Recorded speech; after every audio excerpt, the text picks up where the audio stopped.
साथियों नमस्कार, स्वागत अभिनंदन रहेगा आज की इस वीडियो में। प्यारे विद्यार्थियों, आज बात करेंगे राजस्थान के कुछ महत्वपूर्ण जो प्रश्न जो पिछली भर्तियों के अंदर पूछे गए हैं, आपके पीटीटी एग्ज़ाम के लिए बहुत ही सहायक सिद्ध हो सकते हैं। प्रबल संभावनाएं व्यक्त हो सकती है यहाँ से। ज़्यादा तो नहीं, राजस्थान जी के बहुत ही कम पूछा जाता है इस पीटीटी एग्ज़ाम के अंदर, लेकिन जितना भी पूछा जाए ज़रूरी है। जो विद्यार्थी नए हैं चैनल को सब्सक्राइब करें। फेसबुक पेज पर इस वीडियो को देख रहे हैं तो फॉलो कर लीजिएगा। पहला प्रश्न आपके सामने है इस तरीके से, और टेलीग्राम चैनल को ज़रूर सब्सक्राइब कर लेना आप। जो साथी व्हाट्सएप से नहीं जुड़े हैं तो इस नंबर पे आपको एक नंबर बता रहा हूँ, इस नंबर पे मुझे आप अपना नाम और सिटी सेंड कर देना। हज़ारों की संख्या में यहाँ पर विद्यार्थी जुड़े हुए हैं, आप भी जुड़ जाना, ठीक है। 63 771 75 006 इस नंबर पे चलिएगा। बहुत ही शानदार प्रश्न आपके सामने कि हवा महल की तीसरी मंजिल का नाम। प्यारे विद्यार्थियों, तीसरी मंजिल आपसे पूछी है तो इसके अंदर आपका विचित्र जो मंदिर है वो हवा महल की तीसरा जो मंजिल है वो रहेगी शरद प्रकाश, सर प्रकाश, यानी आप शरद पहली है, प्रकाश दूसरी है, और इसके बाद तीसरी विचित्र रहेगी, ठीक है। उसके बाद देखिएगा, प्रसिद्ध चित्रकार साहिब राम किस चित्रकला शैली से संबंधित है। नाम क्या आया है? साहिब राम आया मेरे दोस्त। तो साहिब राम का जब भी नाम लिया जाए तो आप बेझिझक कर देना जयपुर चित्रशैली, या जयपुर चित्रशैली REET mains and Hindi exams के अंदर ये प्रश्न पूछा जा सकता है, गया था। इसके बाद देखिएगा, जमनालाल बजाज ने किसकी स्थापना की। बड़ा प्यारा प्रश्न सीईटी एग्जाम का है। जयपुर प्रजामंडल की स्थापना जो है वो आपके की जाती है जमनालाल बजाज के द्वारा। उसके बाद निम्नलिखित में से कौन सा किला सुदर्शनगढ़ के नाम से जाना जाता है। दोस्तों, स्वर्णगिरी आपका जैसलमेर का सोनार है, सोनारगढ़ का किला, लेकिन सुवर्णगिरी आपसे पूछ लिया जाए तो वो आपका जालोर का किला। इसी प्रकार सुदर्शनगढ़ आपसे पूछा जाए तो नाहरगढ़ का किला आ जाता है। हाईकोर्ट एलडीसी एग्जाम के अंदर यह प्रश्न आपसे पूछा गया था।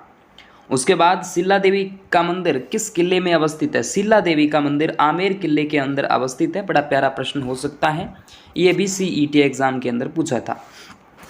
इसके बाद किस शहर में जयपुर नरेश द्वारा वेधशाला का निर्माण नहीं करवाया गया था। कहाँ पर? डीजे बम वैसे एक ट्रिक आती है, उस हिसाब से आप कर सकते हो। मथुरा में, उज्जैन में, दिल्ली में तो करवाया गया था, लेकिन करेक्ट आंसर आपका आगरा हो जाता है। अगला प्रश्न देखिएगा, दस्तूर कोमवार में राजस्थान के किस राज्य से संबंधित वर्णन मिलता है। तो उदयपुर राज्य का इतिहास हमें देखने को मिल जाता है। दोस्तों, दस्तूर कोमवार जो है दोस्तों आपके जयपुर कोमवार के नाम से भी इसको देखा जा सकता है, सुना होगा आपने इससे पहले कभी।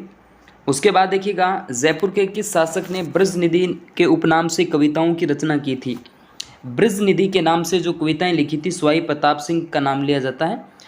1799 ईस्वी के अंदर हवा महल का इन्होंने ही निर्माण करवाया था, आपको याद हो तो, ठीक है, स्वाई प्रताप सिंह। इसके बाद देखिएगा, बाराकोटड़ी नाम से सामंती व्यवस्था का संबंध किस राज्य से है। बाराकोटड़ी का संबंध राजस्थान के आमेर से रहता है दोस्तों, आमेर किले से, आमेर रियासत से रहेगा। पहिए पर चलने वाली जो जयबान तोप को दुनिया की सबसे बड़ी तोप माना जाता है, किस किले में स्थित है। बड़ा प्यारा प्रश्न, जयगढ़ का किला हो सकता है। उसके बाद सुदर्शन का किला मैंने अभी आपको बताया ने किस नाम से जाना जाता है, तो नाहरगढ़ का किला जो कि जयपुर में स्थित है। चलिए अगला प्रश्न देखिएगा मेरे प्यारे दोस्तों, यहाँ पर देखिएगा, 1908 में जयपुर में वर्धमान विश्वविद्यालय यानी विद्यालय की स्थापना किसने करवाई। कौन सा विद्यालय दोस्तों? वर्धमान विद्यालय है। किसने करवाई? तो अर्जुन लाल सेठी के द्वारा करवाई जाती है। पीएसआई मोटर वाहन 2022 का एग्जाम, उसके अंदर यह प्रश्न पूछा गया था। उसके बाद जयपुर के हवा महल का निर्माण किसके शासनकाल में हुआ। तो दोस्तों स्वाई प्रताप सिंह के शासनकाल में इसका निर्माण जो है वो होता है। अगला प्रश्न देखिएगा, जयपुर के हवा महल में कितनी मंजिलें हैं मेरे दोस्त। 5 मंजिलें हैं, इसमें तो कोई दो राय नहीं है। अगला प्रश्न देखिएगा, जयपुर शहर की स्थापना कब हुई थी। प्यारे विद्यार्थियों, जयपुर शहर की स्थापना सन 1727 ईस्वी को होती है। अगला प्रश्न, राजस्थान के किस शहर को सीवी रमन ने आइसलैंड ऑफ गैलोरी की संज्ञा दी थी, यानी नाम दिया था। मेरे दोस्त जयपुर को ही तो दिया था ना जी, ठीक है सर। अगला प्रश्न आपके सामने कुछ इस तरीके से आने वाला है कि स्वतंत्रता सेनानी हीरालाल शास्त्री राजस्थान के किस जिले से थे?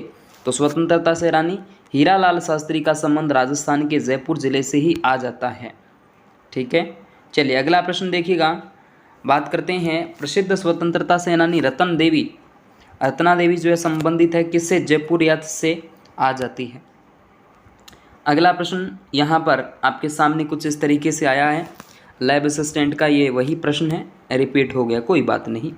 उसके बाद कौन सी चित्रशैली मुगल चित्रकला से सर्वाधिक प्रभावित हुई? मेरे दोस्त याद रखना, जयपुर चित्रशैली जो है वो मुगल चित्रशैली से सर्वाधिक प्रभावित होती है।